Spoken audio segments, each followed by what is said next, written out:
दो मोटरसाइकिल सवार डाकुओं ने मनावा थाने के करीब फैमिली को लूट लिया।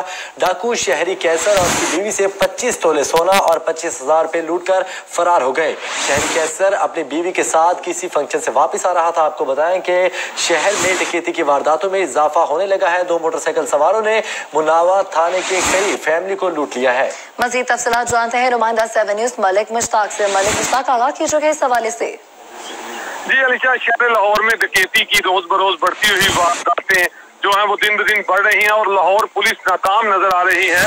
आज थाना मनावा के इलाके में, मनावा थाना के बिल्कुल करीब, बल्कि कैसर नामी शख्स अपनी बीवी के साथ शादी की तकरीब से वापस आ रहा था, जिससे दो नामालूम डकैत जो मोटरसाइकिल सवार थे उन्होंने आकर इन्हें पकड़ा और 25 तोले सोना और 25,000 रुपए लूट कर फरार हो गए। और जाते हुए चूंकि ये तमाम जो कार्रवाई है उन्होंने गन पॉइंट पे की और जाते हुए इनकी गाड़ी की चाबी भी ले गए। जब हमारी बात SHO थाना मनावा से हुई तो SHO थाना मनावा ने बताया कि हम चूंकि मौके पे पहुंच चुके हैं, दरख्वास्त दी जाएगी, मुकदमा दर्ज किया जाएगा, लेकिन चूंकि डकैत जिन्होंने डकैती की है हमने उनका सुराग लगा लिया और जल्द से जल्द थाना मनावा की तरफ से उन डकैतों को गिरफ्तार कर लिया जाएगा। जी, लाहौर में वारदातें बढ़ने लगी हैं। बहुत शुक्रिया मलिक मुश्ताक तफसीलात से आगाह करने के लिए।